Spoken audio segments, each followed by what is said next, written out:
Здравствуйте! Вас приветствует канал «Мелочи жизни». Желаем вам приятного просмотра. Не скупись, Федь, ведь один раз женишься. Любовь всей жизни Федора, роскошная Марина, потупила глаза и смущенно улыбнулась.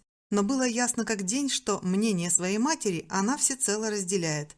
Федор вздохнул, поднес ручку ко рту, куснул колпачок, а потом размашисто вывел подпись на первом листе кредитного договора, потом на всех остальных.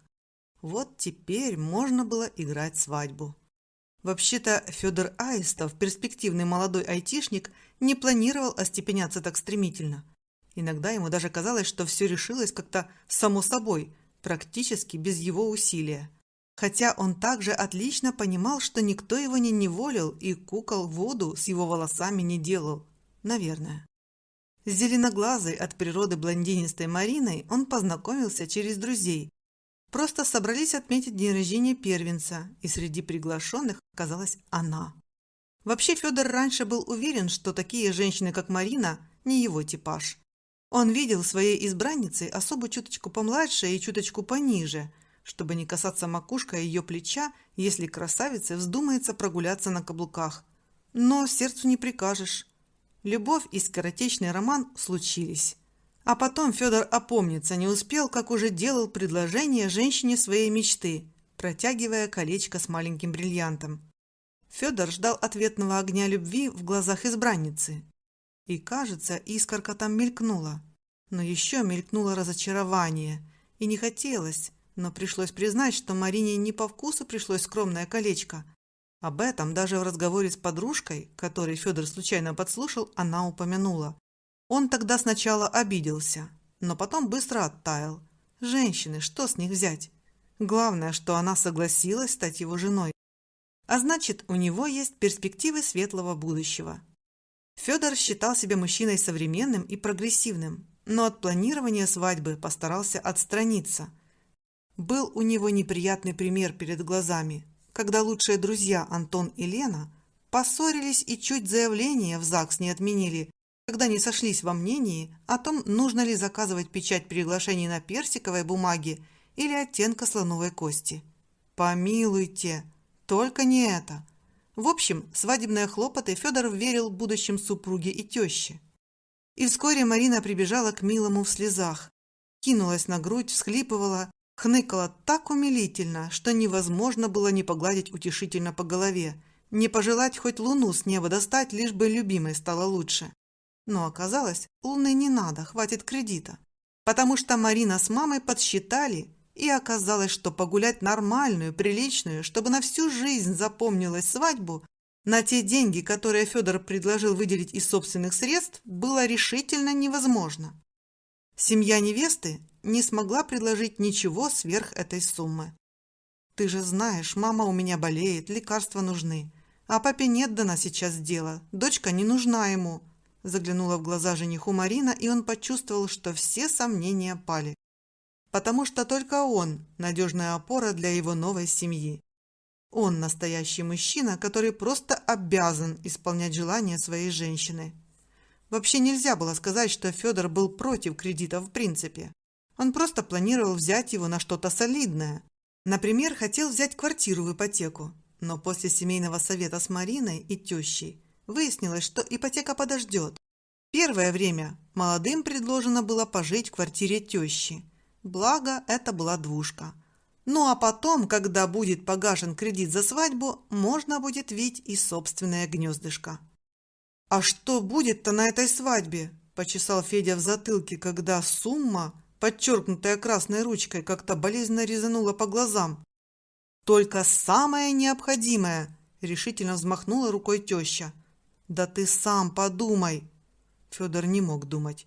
Точнее, мог, но как-то терялся. Ему говорили о модном платье, потому что Мариночка всегда хотела быть такой же красивой в день свадебного торжества, как какая-то там английская принцесса. И про много еще чего. Вот так Федор и оказался в отделении банка на подписании кредитного договора. Менеджер пытался выставить его сопровождающих как третьих лиц, которым на подписании официальных бумаг делать нечего. Но Федор с такими глазами попросил их остаться, что молодой парень только покачал головой и согласился. Ему почему-то было так жалко Федора, который кредитовался на свадьбу. Было у него в отношении этого незнакомого ему мужчины какое-то дурное предчувствие. Но менеджер, конечно, не стал лезть не в свое дело и ничего не сказал. «Горько!» – кричали на свадьбе гости. Федор не думал раньше о том, какой могла быть его собственная свадьба, но происходящее казалось ему слишком шумным и ярким. Невеста, конечно, была хороша. Настоящая принцесса. Федор даже сперва не узнал в этой красотке, будто сошедшей с обложки журнала, свою Марину. «Нет», – остановила она его, когда он хотел поцеловать сразу же, как увидел. «Макияж испортишь». Федор вздохнул и подумал, что, пожалуй, это немного обидно. Невеста, конечно, дала себя поцеловать, но аккуратно и пару разиков, когда объявили мужем и женой и когда кричали гости. А так она вообще была похожа на куколку, к которой страшно прикоснуться. Сама Марина очень беспокоилась, чтобы не помять платье со шлейфом, расшитым сверкающими стразами. Была на этой свадьбе и карета, запряженная 4 белоснежных лошадей со смешными розовыми перьями на лошадиных головных уборах. Возница усмехался по-голливудски и лихо щелкал кнутом. Только позже Федор узнал, что вот этот самый возница гусарского вида обошелся за пару часов в сумму такую же, сколько Федор зарабатывал за неделю работы. И подумал невесело, что, пожалуй, это не дурной вариант подработки, если отрастить вот такие же лихие усы. Свадебный торт показался слишком сладким, но розочки на нем были такие симпатичные, вроде тех, которые мама Федора в детстве делала из сливочного масла. Потом был, конечно, первый танец молодых. И на нем случилась первая ссора молодых. Потому что Федор сказал, что Марина могла бы и туфли на низком каблуке надеть, а то он чувствует себя странно, когда она выше. Марина сказала, чтобы он не смел ей портить самый лучший день в жизни девушки, первый раз выходящей замуж. На том и помирились.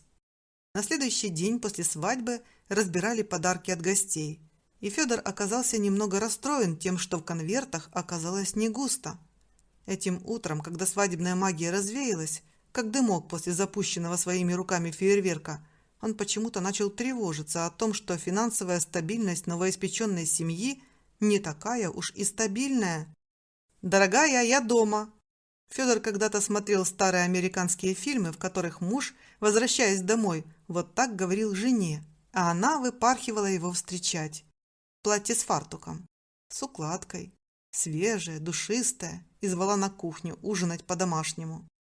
«Проходи!» – который раз его встречала не жена, а теща. Федор пожал плечами и сам пошел на кухню.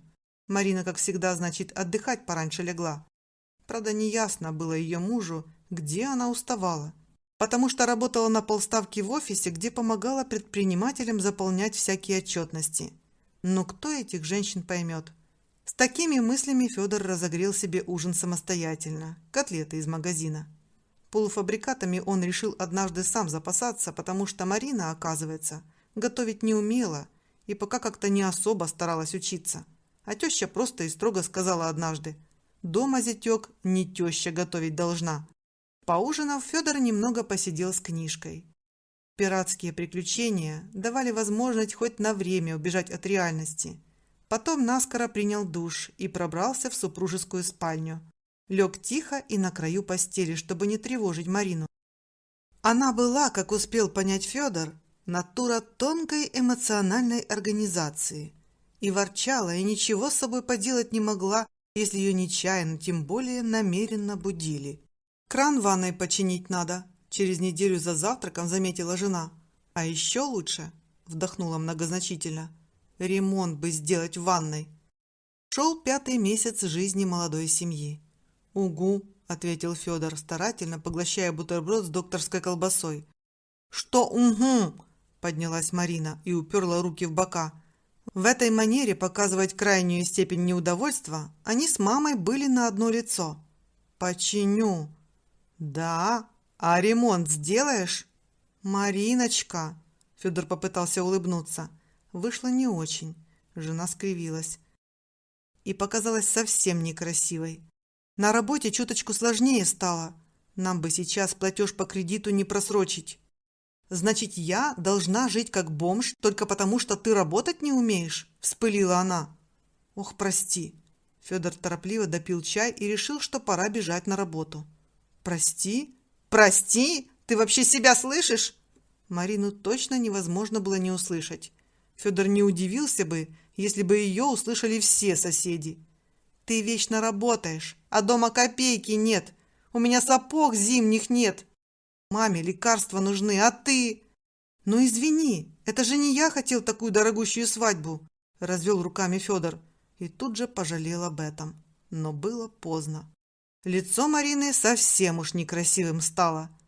Федору больше не хотелось в последнее время утешать плачущую жену. Ты мне всю жизнь погубил. Ты не мужик, слышишь? Не мужик. Врал мне. Зачем-то только замуж за тебя вышла. Мам! Жена выбежала из кухни, побежала в комнату тещи и хлопнула дверью. Теперь зазвучало вдали два голоса. Федор вздохнул, пошел в коридор и стал обуваться. Надел куртку, схватил сумку с ноутбуком и нужными бумагами. После работы нужно зайти к Петьке, хорошему другу, которому единственному Федор за последнее время доверял свои сомнения. «Развод будет!» После первого разговора, состоявшегося еще 2 месяца назад, предупредил его Петр. Теперь Федор готов был ему поверить. И кредит, кстати, один выплачивать будешь. До того, как брак заключили, оформляли же, добавил еще тогда Петр. Федор в этом тоже не сомневался. Но почему-то это казалось уже не таким страшным. Главное, что кое-кто из его жизни исчезнет навсегда. All right, everyone's presentations are done. Nick, the manager, said as he tried to move the discussion forward. Excuse me, I haven't. I recently found out something.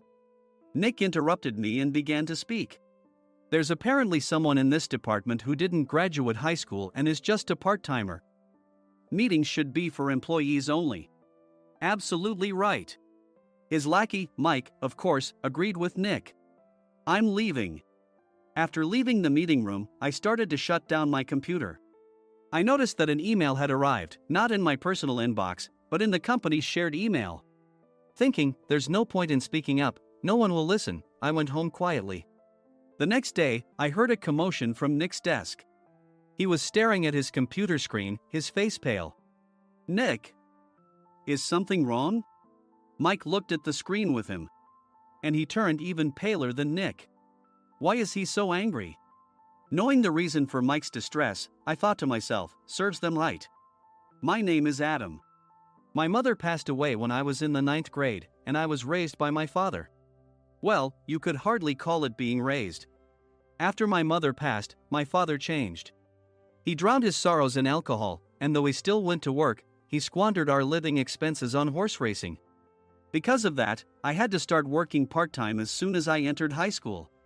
Every month, I went to the convenience store with bills in hand that couldn't be auto-deducted from my father's account. Even though I endured it because I didn't want to be alone, I reached my limit in my 2nd year of high school and dropped out. I found a live-in job at a distant inn. Thank you for everything. The day I left home, my father, still staring at the TV, spoke. Take care. That was our last conversation. Back then, 18 wasn't the age of majority, so I needed my father's permission to work, and I couldn't hide my place of employment. Yet, my father never visited me even once.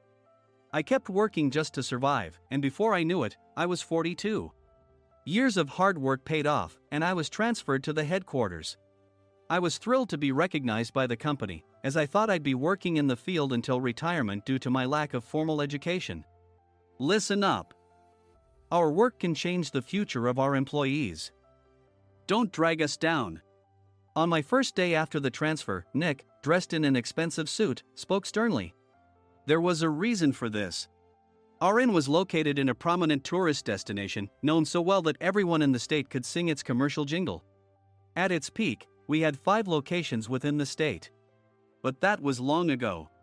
Due to financial difficulties and aging facilities, only the place where I had worked for many years and the original establishment remained. I was prepared to lose my job anytime, but now there was a glimmer of hope. With the rise of social media, the tourist area where the inn was located started gaining attention again. Depending on how hard the sales department, where I was transferred, worked, we could either thrive or be forced to give up this prime location to the new hotel chains continuously popping up. For Nick, who had switched careers from another industry to strengthen our sales, this was a battle he couldn't afford to lose. I understood why he had to be strict. "I will do my best." Nick sneered at my enthusiastic declaration. "Did you not hear what I said?" "I'm sorry. I thought I was listening carefully." Out of habit from years of customer service, I apologized reflexively, though I had no idea what had offended him. Someone was watching me with a smirk. In this department, there are those who are expected to excel and those who have been shoved here because they have nowhere else to go. You are the latter. It was Mike, the section chief. He's 7 years younger, at 35. But he was called to headquarters much earlier than I was and had been moving around within the headquarters ever since. I'm not jealous, but I can't accept that he's my boss. Graduating from a prestigious university, he has an unusually high pride and caused many problems as a newbie, making things very difficult for me when I was the front desk leader. When I found out Mike was transferred to the sales department a month before me, I was disheartened. Mike is right. With just a middle school diploma, there's not much you can do. Don't even think about achieving results. As if I didn't exist, Nick remarked, "I'm thirsty." Mike eagerly ran to the coffee maker. It seems Mike is Nick's lackey. I regretted being happy about my transfer to headquarters, wishing I had stayed on site forever. Send a direct mail to every company on this list by the end of the day. Nick only assigned me tasks that even a new graduate could handle. What? There are over 1,000 companies. You want me to send to all of them by today? Yes, if you and your fellow misfits split the work, even those with nowhere else to go should finish by today. I glanced at the employees typing away expressionlessly. They were worn out from customer service, only thinking about leaving on time, or were women reassigned after having children, with zero motivation for work. Even Sam, a new graduate from the same university as Mike, who was supposed to be among the expected achievers, had no enthusiasm for the job, having joined the company wanting to do customer service. "I don't care what they say, I plan to quit any time," he said. Only Nick and Mike were highly motivated, making all the decisions between the two of them. I originally only wanted to work at the inn to survive and had no particular attachment to this job. I swallowed my words, thinking I had no right to reprimand them. About a month after the transfer, Nick told us with a frustrated look, "To commemorate the 50th anniversary, we've decided to create a plan exclusive for one group per day." Originally, Mike and I were supposed to come up with it, but our president, Mr. Thompson, insists on hearing everyone's opinions. "So, you all get a chance." As Nick explained, Mike began handing out prints. "Make sure not to embarrass Nick. If your ideas are half-baked, you'll have to redo them." It seemed that they had printed his handwritten notes by Mr. Thompson, which included several questions and a section for free responses. It made sense why Nick had to seek our input, given that all responses had to be submitted to Mr. Thompson. We were given a week to think about it, and a meeting was scheduled to compile our ideas. My plan is to let guests enjoy both the old and modern America. Nick began the presentations. Guests would watch a master confectioner at a nearby traditional sweet shop make sweets in front of them. The welcome drink would be premium tea in a bottle. Nick's plan was certainly attractive. After his presentation, Nick called on us to present in the order we were seated. Just as I stood up for my turn. "All right, everyone's presentations are done." "Excuse me, I haven't. I recently found out something." Nick interrupted me. "There's someone in this department who didn't graduate high school and is just a part-timer." He was likely talking about me. I joined the company as a part-timer and was made a full-time employee when I turned 20. That was 20 years ago, so Nick and Mike probably had no chance to know until recently. Meetings should be for employees only. Absolutely right. After that, Nick kept creating opportunities to solicit everyone's opinions, purposefully excluding me from speaking. The meeting unexpectedly heated up and went past the scheduled end time. A few people asked to leave, and the discussion continued with the remaining few. "Still here?" Normally, you'd leave in that situation. Though I had no attachment to the job initially, hearing kind words from customers made me want to make them happier. For someone like me, with nowhere to go, the inn was my home and customer service was my life. I felt pathetic about my current self. I'm leaving. I left the conference room and started shutting down my computer. I noticed an email had arrived, not in my personal inbox, but in the company's shared email. Thinking no one would listen to what I had to say anyway, I quietly went home. The next day, while preparing the DM as instructed, I heard a commotion from Nick's desk. In his haste to stand up, he hit his knee on the desk. He stared at his computer screen, his face pale. "Nick! What's wrong?" Mike, thinking he should be the first to rush over, approached Nick while still wearing his coat. He peered at the screen with Nick. And he turned even paler than Nick. Why is he so angry? Who is responsible for this company? Nick, more irritated than ever, asked, and Mike answered without checking. Probably Sam. Sam wasn't there because he was attending a morning training session for new hires. Nick gave up on getting angry and returned his gaze to the screen. They were looking at an email that arrived right after the end of the working day yesterday. Apparently, no one, including me, had checked it before leaving. The email was from a large company that used us for their annual employee trips. The president and executives of that company also frequently used our services personally.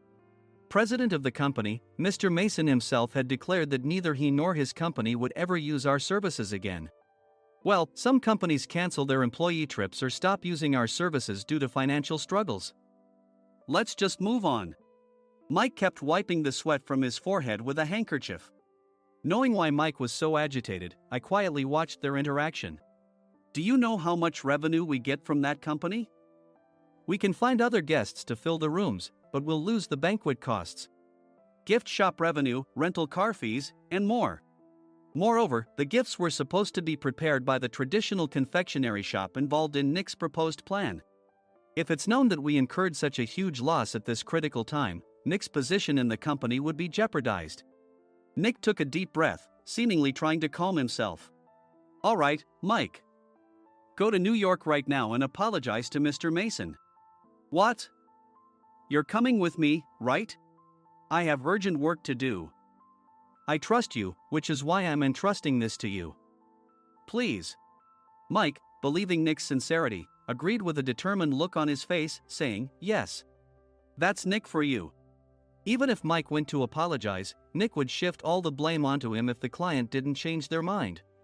Well, it was Mike's fault to begin with, so it served him right. About 3 hours later, Sam answered a call from somewhere and repeatedly apologized, saying, I'm very sorry. Everyone watched to see what was happening. After ending the call, he informed Nick with a weary tone. When Mike arrived at the client's company, he only made things worse, further infuriating Mr. Mason. He was demanding, get his boss here immediately. It was no wonder Sam was exhausted, dealing with such a call right after returning from training. What is that idiot doing?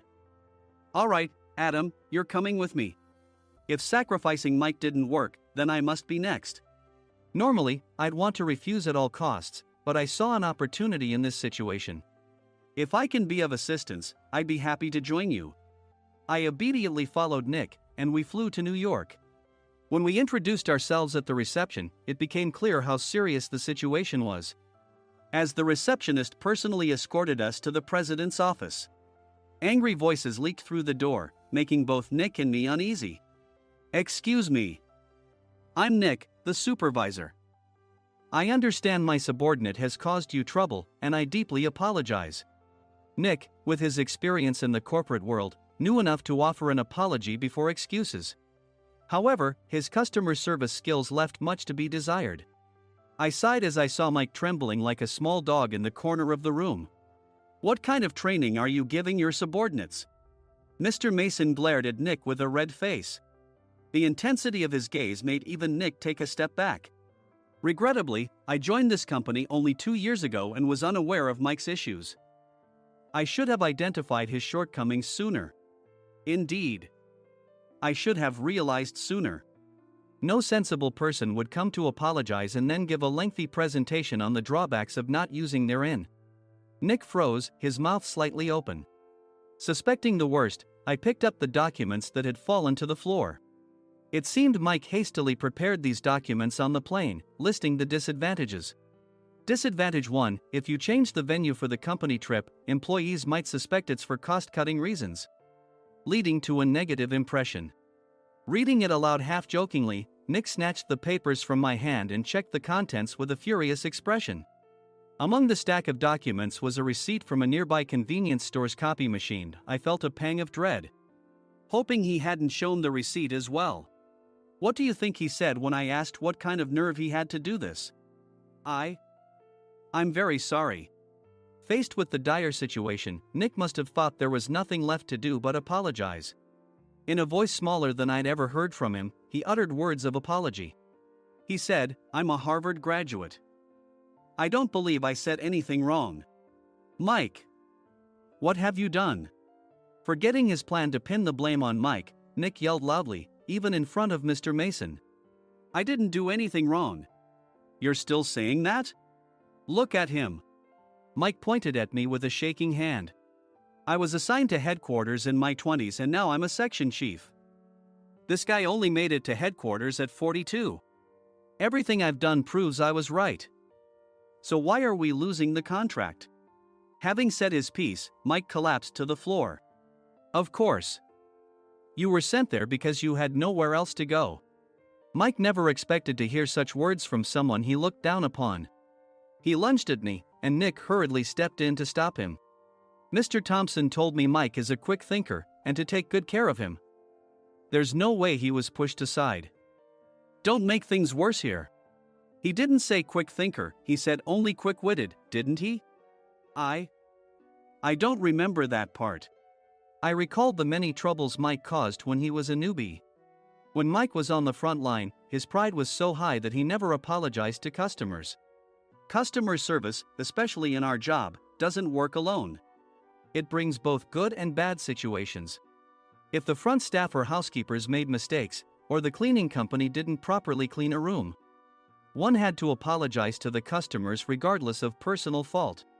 Mike, in such situations, would never apologize, insisting he wasn't at fault. This often angered customers, and as the front desk leader, I frequently had to apologize on his behalf. He caused complaints and disrupted operations, which is why he was quickly moved to headquarters. In departments where he didn't interact directly with customers, his quick thinking was beneficial and things went well. But it seemed his flaws were starting to show. Corporate reservations are supposed to be entered into the system by the sales representative. But a quick check yesterday revealed that more than 10 items were missing from the client's reservation. The handover document clearly stated what needed to be prepared. Why didn't you enter it into the system? Why do we have to give them special treatment? Filling rooms near the banquet hall, setting up all the food in advance. Specifying the brand of wine, they're too demanding. No wonder he always angered customers, I thought, feeling a headache coming on. Grouping them in rooms near the banquet hall is for our benefit too. It makes it easier for the staff to set up beds and serve breakfast since everyone's schedule is synchronized. As for the other requests, Mr. Mason suggested them to lighten our load. I didn't know that. Nick finally seemed to realize that Mike was the one who had angered the client. What did you say to them? I just told them we wouldn't give them special treatment anymore. We shouldn't waste effort on things that don't bring in money. I was utterly exasperated at his lack of understanding of customer service. Of course, we shouldn't comply with unreasonable demands. But carrying over successful practices from past stays makes customers feel remembered and enhances their experience. Good memories encourage repeat visits. That's part of our job. I looked down at Mike, who was sitting on the floor. In our job, nothing is a waste. Mr. Thompson likely moved you to the sales department, hoping you'd finally understand this. How do you think he feels now that you've failed to meet his expectations? Mike, tears in his eyes, fled the president's office. I was amazed he still hadn't apologized. You have it tough, Adam. It's okay, we're all employees of the same company. I deeply apologize for this disrespectful incident. Especially after all the care you've shown us. If it weren't for you, Adam, I really would have stopped staying here. When I heard you were moving to the sales department, I was willing to reconsider if you handled it. Seeing us talk so amicably, Nick's face contorted. Do you two know each other? Adam's service is excellent. I always requested him specifically. Normally, we don't accept specific staff requests, but we made an exception for Mr. Mason, adjusting my shifts accordingly. He had personally stayed at our hotel just before my transfer, and during casual conversation, I mentioned, I'm moving to the sales department soon. If I hadn't told him then, things could have been much worse. Please continue to take care of us. I look forward to it. On the return flight, Nick awkwardly offered me a can of beer. It's still working hours. Of course, I had no intention of forgiving him for a single beer. Nick might try to pin everything on Mike and avoid any consequences. While pondering this, a startling fact came to light. Nick, the tea bottles for the plan have arrived. I handed Nick a bottle labeled with our inn's name. They look good. What are you talking about? These are plastic bottles. I had assumed we would use the trendy, high-end bottling tea. But what arrived were ordinary plastic bottles of tea with customized labels. The only unique aspect was the label, which had the inn's name, making it look customized. Upon further investigation, I discovered that a substantial amount of money was set to be paid to the tea company. It was priced like bottling tea. Does this plastic bottle really cost $100 each? The tea inside is specially blended for us. The extra cost is for that. Wouldn't it be better to use another tea company? Or is there a specific reason we must use this one? As Nick continued to make excuses, I showed him a printed email. I informed the tea company's president, Mr. Mitchell, that we discovered irregular payments and he confessed. He said you two were high school classmates and planned to split the extra money. That idiot.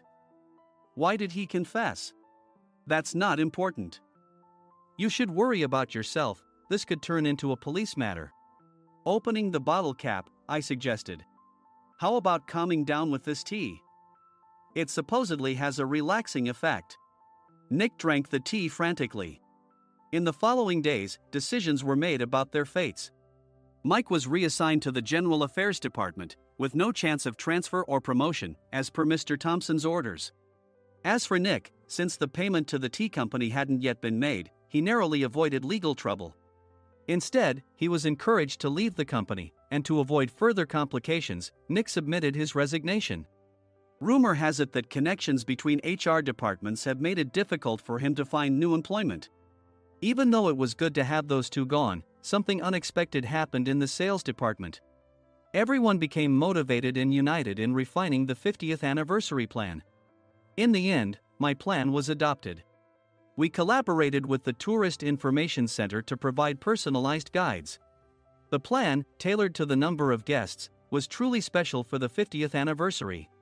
Hey, is Adam's family coming to stay? I immediately booked that special plan for my family. Sam noticed it on the reservation list and quickly picked up on it. Yes, I'm inviting my father. That's great.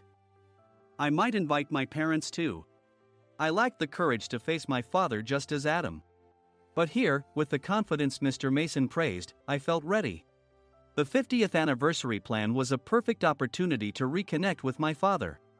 I hoped to bring back the days when we could laugh together as we once did.